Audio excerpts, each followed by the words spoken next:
नमस्कार, जय हिंद दोस्तों। मेरा नाम है अंशुमन सरकार। दोस्तों आज हम बात करेंगे बांग्लादेश के ऊपर। बांग्लादेश में जो इंटरिम चीफ है मोहम्मद यूनिस, वो बांग्लादेश को एक इस्लामिस्ट रिपब्लिक बनाने की ओर वो चल पड़े हैं। इस वीडियो में आखिर तक बने रहे, इसमें सारी चीज़ें मैं बताऊंगा एग्जैक्टली हो क्या रहा है बांग्लादेश के भीतर और वो किन के पद चिन्ह पे वो चल रहे हैं और वो कैसे इसको इस्लामिस्ट रिपब्लिक बना रहे हैं और क्या क्या उन्होंने अब तक कर चुका है जिससे कि वो इस्लामिक रिपब्लिक बहुत जल्द बन सकता है बांग्लादेश। तो हम एक अभी छोटी सी कहानी से मैं शुरू करूंगा। मैं पहले आपको ईरान के बारे में थोड़ा सा संक्षेप में बताऊंगा, फिर हम यूनिस के बारे में बात करेंगे। ईरान में क्या हुआ था? ईरान में जब 78 में पर्शिया शाह था, शाह ऑफ ईरान हुआ करता था, मोहम्मद रज़ा पहलवी, वो ईरान का शाह हुआ करता था, राजा हुआ करता था। तो तब अमेरिका में जिमी कार्टर का गवर्नमेंट हुआ करता था। तो जिमी कार्टर जो है वो बिल्कुल शाह ऑफ ईरान को पसंद नहीं करता था। देखिए, एक अमेरिकन प्रेसिडेंट का ना पसंद या नापसंद जो होता है बिल्कुल लोकली शुरू होता है। जो छोटे लेवल के जो ऑफिशियल्स होते हैं वो अमेरिकन प्रेसिडेंट का कान भरता रहता है। तो इसमें क्या हुआ था, इसमें जो ईरान में जो अमेरिकन एम्बेसी हुआ करता था, वहाँ के जो ऑफिशियल्स हुआ करते थे, उनके शाह ऑफ ईरान के साथ बनता नहीं था। तो वो उन्होंने क्या करना शुरू कर दिया, उन्होंने नापसंद करा। तो उन्होंने जब नापसंद करा, उन्होंने जिमी कार्टर जो प्रेसिडेंट हुआ करता था अमेरिका का, उसके कान भरने शुरू कर दिए। और जैसे कि आप लोगों को हर किसी को पता है कि ऐसे तख्ता पलट के लिए वो लोग एक प्रोटेस्ट को मैन्युफैक्चर करते हैं। ये अमेरिका ये करता है था और करता है अभी तक। तो रिजिम चेंज के लिए वो प्रोटेस्ट शुरू करा उसने। तो वहाँ पे ईरान में प्रोटेस्ट का लीडर कौन था? यही खोमेनी था। माने ये खामेनी है, उससे पहले खोमेनी हुआ करता था, आयतुल्लाह खोमेनी। तो वो जो था वो लीड करता था। वो तब क्या बोलता था खोमेनी कि मैं जो हूँ, मैं डेमोक्रेसी के पक्ष में हूँ। ये रजवाड़ा जो है वो गलत चीज़ है, मैं डेमोक्रेसी के पक्ष में हूँ और मैं महिलाओं के हक के लिए हूँ, महिलाओं को भी फ्रीडम दूंगा, ये करूँगा वो करूँगा। तो जनवरी 16 तारीख को शायद 1978 में जो है मोहम्मद रज़ा पहलवी जो कि शाह ऑफ ईरान हुआ करते थे, वो चले गए, वो अमेरिका चले गए। अब हाथ में आ गया जो है पावर आयतुल्लाह का। आयतुल्लाह ने बोला कि मैं तो प्रेसिडेंट भी नहीं बनूंगा, मैं कुछ नहीं करूंगा, मैं सिर्फ मार्गदर्शक रहूंगा। मैंने प्रोटेस्ट करके, रिवॉल्यूशन करके मैंने तख्ता पलट कराया है, मैंने राजा को भगा दिया है, लेकिन हम डेमोक्रेसी के पक्ष में हैं। फिर क्या हुआ? फिर 6 महीने बाद वो चले गया सेमिनरी में, जो कि मुसलमान बच्चे जो यूनिवर्सिटी उनके जो पढ़ाया जाता है इस्लामिक स्टडीज़। वहाँ जाके उसने बोला क्या? उसने बोला कि डेमोक्रेसी इस्लाम का सबसे बड़ा दुश्मन है, इसको ख़त्म करना चाहिए। और फिर उसने पहले तो कही थी ना कि मैं महिलाओं को जो है आज़ादी दूंगा, ये करूंगा वो करूंगा। भैया अल्टीमेटली क्या हुआ? अल्टीमेटली ये हुआ कि वो आयतुल्लाह बन गया, सबसे मोस्ट पावरफुल लीडर बन गया ईरान का, और उसके अंडर एक प्रेसिडेंट बना और पूरी पावर जो है सेंट्रलाइज हो गया आयतुल्लाह के हाथ में। तो ये कहानी है। तो क्या हुआ? ये पूरा जो था एक शाह के अंडर था, एक राजा के अंडर था, पूरा तख्ता पलट हो गया, पूरा एक ईरान बन गया इस्लामिक रिपब्लिक। तो ये कहानी है ईरान। अब उसी प्लेबुक से पन्ना उठा के यूनिस ने शुरू कर दिया। देखिए, अमेरिका को शेख हसीना पसंद नहीं थी, तो उन्होंने क्या किया? उन्होंने मैन्युफैक्चर करा एक तख्ता पलट के लिए। लेकिन यूनिस जो था, यूनिस हो सकता है कि वो एक अमेरिकन कठपुतली है, लेकिन एक कट्टर मुसलमान है, जो कि कट्टरपंथियों के साथ वो मिला हुआ था, जो कि किसी को नहीं पता था। सामने एक मुखौटा पहन के घूम रहा है, लेकिन कट्टरपंथियों के साथ मिला हुआ है। तो कि इस बात का फ़ायदा उठाया उसने कि उसके अमेरिकन कनेक्शंस है, अंग्रेज़ी बोलने वाला जो है, सोशलाइट है, हर किसी के साथ उठना बैठना है। वो फ्रांस चले जाएगा, उसको सलाम ठोकते हैं। वो अमेरिका चला जाएगा, अमेरिकन्स के घर में, वो एक्स प्रेसिडेंट्स के घर में वो खाना पकाता है खानसामा बन के, फिर भी उसको बड़ी इज्जत दी जाती है। नोबेल पीस प्राइज़ मिल गया। तो एक ठप्पा लग गया कि भैया ये जो है बंदा बड़ा ही ग्रेट आदमी है, लेकिन उसका मंसूबा कुछ और है। तो क्या हुआ, जब अब सिर्फ मैं जो बोल रहा हूँ आप टाइमिंग को गौर कीजिए, क्योंकि मैंने बड़ा सा रिसर्च किया हुआ है इस बारे में, इसीलिए मैं आपके सामने ये जो है वीडियो प्रस्तुत कर रहा हूँ। तो वीडियो का अंत तक देखिए। वीडियो अगर आपको अच्छा लगे तो वीडियो को ज़रूर लाइक करें और अपने दोस्तों के साथ में शेयर कीजिए। क्योंकि उन्हें देखिए, वीडियोस मैं एनालिटिकल वीडियोस लेके आता हूँ, एनालिसिस करता हूँ, तो कुछ बोरिंग लगता है, लेकिन यही तत्व होता है, यही ओरिजिनल होता है। ये जो गप मारना है, ये सारी चीज़ें कि ये फलाना ये कर दिया, ये ढिमका हो गया, ये गप नहीं मारना चाहिए। आप कितने दिन गप मार के आप वीडियोस के क्वालिटीज़ को अपना जो है कम करके आप कैसे चला सकते हो अपने चैनल। तो मैं क्वालिटेटिव वीडियो लाता हूँ। तो ये एनालिसिस को आप ध्यान से थोड़ा सुनिए, फिर आप जवाब दीजिएगा, कमेंट की भी कीजिएगा कि भैया ये सही एनालिसिस है कि नहीं। तो अब क्या हुआ, अब सिर्फ टाइमिंग और कीजिए। वो उन्होंने अमेरिका की बात नहीं मानी, तो लोकल जो अमेरिकन जो उनका तख्ता पलट एक्सपर्ट, तो वो तो लग गया था। पहले तो बेस मांगा था शेख हसीना से, दिया नहीं, तो अमेरिका को आ गया गुस्सा, और लोकल जो एनिमोसिटी इनके साथ, लोकल जो एम्बेसी के साथ हो गया शेख हसीना का, तो वो कान भरने लगे। तो तब मैन्युफैक्चर हो गया ये तख्ता पलट।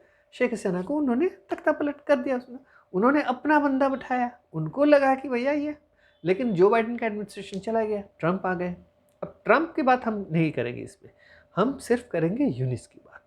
यूनिस जो है उसको दिख गया कि भैया मेरे तो माई बाप चले गए, मेरे तो आका चले गए, अब ये ट्रंप का क्या है, मैंने तो उसके लिए, उसको हराने के लिए पैसे दिए थे, इसका मेरे साथ क्या लेना देना ट्रंप का। तो उसने क्या करा, उसने जो है पावर में, वो पहले तो इंटरिम गवर्नमेंट में आ गया, वो बन गया जो इंटरिम चीफ बनने के साथ साथ उसने बहुत सारी चीज़ें करी है, जो कि he paved the way so that in future Bangladesh can be declared as an Islamic republic. क्योंकि ना उसके उस पब्लिकली कुछ नहीं पता चलता है, बट उसके जो तार जुड़े हुए हैं बिल्कुल, जो क्या मैं बोलूँ, अगर टेरर लिंक्स बोलना सही नहीं होगा, तो हम टेरर लिंक्स नहीं बोलेंगे, हम ऐसे तत्वों के साथ मिले हुए जो कि कट्टर इस्लामिक हैं, हम ये बोल सकते हैं।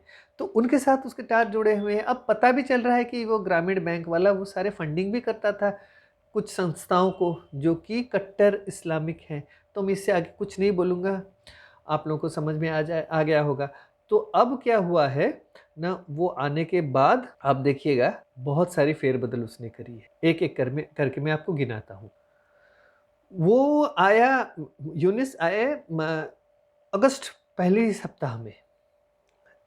क्या हुआ, पहला जो है एक आदमी को छोड़ा गया, अंसरुल बंगला टीम का जसीमुद्दीन रहमानी।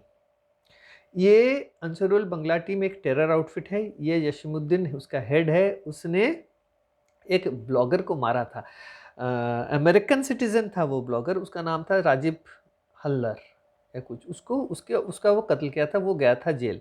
उसको जो है पेरोल में छोड़ दिया गया, अगस्त 25 से 27 के बीच उसका पेरोल हो गया, बेल हो गया, और वो बाहर। ये पहला बंदा। फिर 5-6 तारीख को तो जेल ब्रेक हुए थे, सारे भागे थे, मैं उसका जिक्र नहीं करूंगा। जितने भी कट्टर जो टेररिस्ट थे जेल के अंदर बंद पड़े थे, वो रिलीज हो गए। उसके बाद 24 दिसंबर को ये अब्दुस सलाम पिंटू, ये एक मिनिस्टर हुआ करता था बीएनपी का, ये कट्टर जो है मुस्लिम इस्लामिक वो है, उसके टेंडेंसीज है, भारत विरोधी है, और टेरर लिंक्स में जुड़ा था ये बंदा। भारत में बड़ा अटैक करने की वो साजिश रचा था उसने 2004 में। 4 ट्रक भर के गोला बारूद लाए थे नॉर्थ ईस्ट में टेरर अटैक्स करवाने के लिए। ये जेल में था, इसको भी उसने रिलीज करवा दिया। फिर 1971 का वॉर क्राइम, ये जमात का बंदा है, एटीएम अजहरुल इस्लाम, इसको क्या किया, इसको एक्यूट कर दिया कोर्ट ने, सुप्रीम कोर्ट के डिसीजन के थ्रू। ये एक रजाकार था, रजाकार है, ये जमात का बंदा है, इसको एक्यूटल हो गया है, इसको डेथ सेंटेंस था, इसको एक्यूटल हो गया। कब हुआ, मई 27-28 इस साल 2025 में।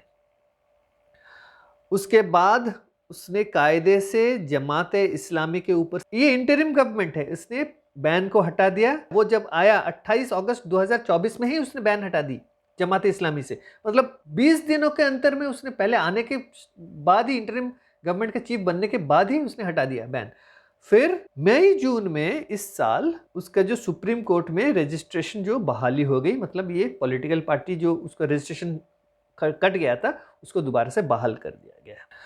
तो ये जितने भी आपके उसके जितने भी एक्सट्रीमिस्ट जो थे, जेल्ड थे, डिटेन्ड थे, इन सबको छोड़ दिया अगस्त 2024 से दिसंबर 2024 24 के बीच। अभी भी वो छोड़ रहा है जो भी है। तो इससे क्या आपको दिख रहा है? आपको ये दिख रहा है कि नहीं कि ये डेलिबरेटली इनको इस्लामिक जो एक्टर्स है इनको छोड़ रहा है बाहर।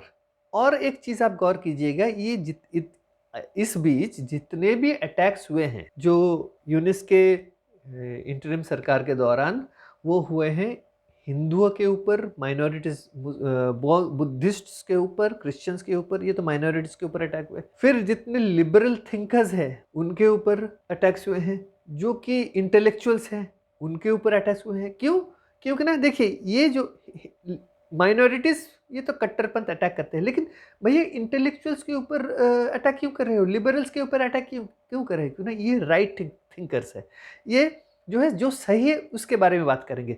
तो ये इस्लामिस्ट लोग जो हैं इनके ऊपर अगर अटैक करेंगे तो क्या होगा? ये कभी बात और मुंह नहीं खोलेंगे, चुप रहेंगे। तो उसने ये किया है। आप लोग और एक चीज गौर करेंगे कि उसने एक ऑर्डर जारी किया हुआ है कि मीडिया में कोई कुछ नहीं बोल सकता है इंटरिम गवर्नमेंट के अगेंस्ट में। ये क्यों नहीं? क्रिटिसिज्म कोई कुछ नहीं कर सकता है। हजारों केस उसने लगाए हैं जर्नलिस्ट के ऊपर, हजारों लोगों को उसने अरेस्ट कर दिया है, करवाया है, ये सब करवाया है। उसके आगे उसने क्या करा? उसने ये करा कि भैया तुम अगर सोच रहे हो, ये एक चीज गौर करने वाली है, जब भी कोई विदेश से आता है, कोई भी एक एम्बेसडर आता है, कि कोई एक EU से बंदा आता है, UK से बंदा आता है, या कोई बड़ा सा जर्नलिस्ट आता है, अब देखिएगा वो बोल रहा है कि मैं इलेक्शंस होल्ड करूंगा, मैं डेमोक्रेसी के फॉर हूँ, मैं चाहता हूँ कि डेमोक्रेसी बहाल हो। अगर भैया इतनी बड़ी बड़ी बातें करते हो, तुम्हें तो पता है अगर लोगों ने प्रोटेस्ट करा है, अवामी लीग को हटाया है और तुम्हें बिठाया है, तो तुमने फिर अवामी लीग को बैन क्यों किया? अगर अवामी लीग से इतना डर है, इसीलिए तो तुमने बैन किया हुआ है। अब बैन क्यों किया हुआ है? क्योंकि ना तुम्हें पता है कि अगर अवामी लीग इलेक्शंस में भाग लेती है, अब तुम्हारे को देखने के बाद अवामी लीग के सपोर्टर्स और दूसरे लोग भी अवामी लीग को वोट करेंगे, ये डर है, और इसीलिए अवामी लीग को बैन करा हुआ है। अवामी लीग एक इंटरिम गवर्नमेंट, उसके पास इतना पावर आया कहाँ से? एक अनकॉन्स्टिट्यूशनल गवर्नमेंट है। मैं आगे चल के बताऊंगा हुआ क्या है एग्जैक्टली। तो अब जो चीज़ है, अब क्या है, अवामी लीग को बैन करा हुआ है, ठीक बात है, अवामी लीग को बैन किया हुआ है। एक्चुअली में क्या है, जब इंटरिम सरकार यूनिस ने बनाया, तो इंटरिम सरकार बनाने के तुरंत बाद उन्होंने क्या करा? उन्होंने करा कि अपना जो एक लॉ एडवाइजर रखा हुआ है, वो जो है एक जमात का बंदा है, और उसके ISI के साथ बड़े अच्छी जो है दोस्ती है, पाकिस्तान के ISI के साथ। तो अब जो है व्हाट दे डिड, पहले वो लोग एकदम एक बढ़िया सा डिजाइन करा। क्या करा? पहले उन लोगों ने फोर्सफुल रेजिग्नेशन कराया हाई कोर्ट जजेस, अपीलेट डिवीजन जजेस, और उनको जो है रिप्लेस कराया अपने लॉयल लोगों के साथ, जो कि आप बोल सकते हैं कि जो who are the sympathisers of the Jamaat. तो इससे क्या हुआ? मैं I am quoting from all the various newspaper, मैंने अच्छे तरीके से रिसर्च करा हुआ है, इसीलिए मैं बोल पा रहा हूँ कि हाई कोर्ट डिवीजन के जजेस को आइदर उन्होंने रिमूव कराया है या रिजाइन करवाया है और उनको लीव पे भेज दिया। अब पहला जो उन्होंने काम करा, उन्होंने चीफ जस्टिस को उन्होंने रिमूव करा सुप्रीम कोर्ट का। उसके बाद लॉ मिनिस्ट्री जो है, मैंने बोला ना लॉ एडवाइजर, उसने क्या करा? उसने दोबारा से रीअसाइन करना शुरू कर दिया जजेस को, और रिप्लेसमेंट करना शुरू कर दिया है। ये देखिए, इंटरिम गवर्नमेंट नाम की कोई चीज़ कॉन्स्टिट्यूशन में मेंशन नहीं है, कॉन्स्टिट्यूशन का सरासर वायलेशन है। इस गवर्नमेंट का कोई अधिकार नहीं है किसी भी जज को हटाने की, लेकिन इन लोगों ने किया। उसके बाद उन्होंने क्या करा? उन्होंने जमाते इस्लामी के लोगों को छोड़ा, या अंसरुल बंगला टीम के लोगों को छोड़ा, सारे केसेस वापस ले लिए, यूनिस ने अपने ऊपर जो केसेस थे उसको वापस करवाया। तो हायर जुडिशियरी को उन्होंने पूरा कैप्चर कर लिया। जैसे कि मैंने कहा, जमात इस्लामी के ऊपर से बैन हटवाया, तो ये सारी चीज़ें की। ये सारी चीज़ें करने के बाद तो क्या हुआ, इसका मतलब उसने जुडिशियरी को पूरा डिसमेंटल कर दिया और अपने बंदों को बिठा दिया। हो गया। तो अब जो है जुडिशियरी अपने हाथ में, पूरे कंट्रोल में, और कट्टरपंथ जो है अपने साथ है। तो अब पाकिस्तान का आईएसआई और पाकिस्तान के जमात इस्लामी और हिजबुल मुजाहिदीन, जितने भी है आपके टेरर आउटफिट्स है, वो आने शुरू हो गए हैं।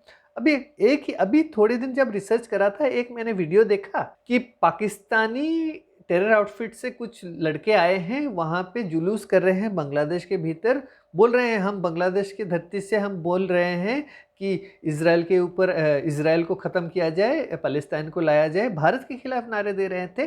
पाकिस्तानी लोग फ्रंट लाइन में, वो लोग स्लोगन्स दे रहे थे, पीछे बांग्लादेशी लड़के लड़कियां खड़े थे, वो लोग उसका साथ दे रहे थे। तो ये माहौल है। अब ये जब हो गया है तो एक इस्लामिक जो है वो शुरू हो गया है। अब जो है मैं बता रहा हूं, अब बांग्लादेश का जमाते इस्लामी का जो अमीर है डॉक्टर शफीकुर रहमान, उसने एक बात कही, एक हूबहू वही बात कही जो कि आयतुल्लाह खोमेनी ने 1978 में कहा था, 79 में कहा था, कि हम अगर जीत के आते हैं इलेक्शंस तो हम जो गवर्नमेंट बनाएंगे वो जितने भी एंटी फाशिस्ट पॉलिटिकल पार्टी है इंक्लूडिंग बीएनपी, हम उनके साथ मिलके गवर्नमेंट बनाएंगे। हम जो है महिलाओं के लिए बहुत कुछ करेंगे, स्टूडेंट्स के लिए बहुत कुछ करेंगे, ये सारी चीज़ें उसने कही है।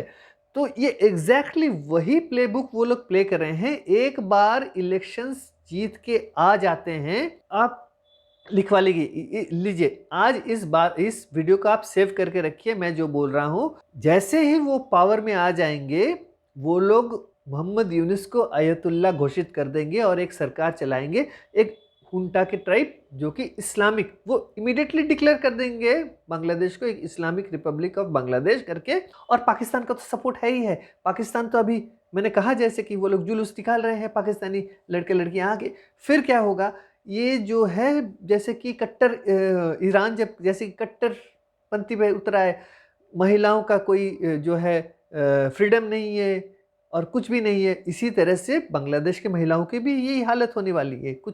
अभी कुछ ही वक्त की बात है, कुछ ही महीनों की बात। अगर इलेक्शंस होते हैं तो अच्छी बात है। अब अमेरिका देखिए, अमेरिका जहाँ पे अपना दिमाग चलाया है, उसने लोकल जो डेमोग्राफी कल्चर, वहाँ का जो लोकल जो थॉट है, इंटेलेक्चुअल्स जो क्या सोचते हैं, उसके बारे में कभी नहीं होता है। लेकिन दूसरे कॉन्टिनेंट्स में, दूसरे देशों में घुस के अपने फ़ायदे के लिए वो तख्तापलट करवाता है। ईरान का जो प्रॉब्लम आज तक मिडल ईस्ट भुगत रहा है, इजराइल आज तक भुगत रहा है, सिर्फ अमेरिका के कारण। और यही चीज़ अभी ये जो प्रॉब्लम ये बांग्लादेश में अमेरिका ने क्रिएट करा हुआ है, ये बहुत दिनों तक खींचेगा। अगर पाकिस्तान और बांग्लादेश को कंट्रोल में नहीं लाया गया तो इस रीजन को डिस्टेबलाइज करने में अमेरिका का बड़ा हाथ होगा। तो यही है। और आप मैंने जैसे कहा, आप वीडियो को सेव कर लीजिए। Yunus will stay in Bangladesh as the supreme leader और उसके अंडर ये सारे रहेंगे। मैं आपको ये आज जो बता रहा हूँ ये सही होने वाला है। तो इसी के साथ मैं इस वीडियो को यही समाप्त करता हूँ। अगर आपको वीडियो अच्छा लगा है तो वीडियो को ज़रूर लाइक करें और चैनल को सब्सक्राइब करना ना भूलें। और कमेंट ज़रूर कीजिएगा इस वीडियो में कि ये मैंने जो एनालिसिस करी है वो कैसा है, सही है या गलत है। और अपने दोस्तों के साथ भी शेयर करें, जैसे कि वो भी आगे इस वीडियो को देख सकते हैं और एक सोच बना सकते हैं कि बांग्लादेश में सही में ये होगा कि नहीं होगा। जय हिंद, नमस्कार।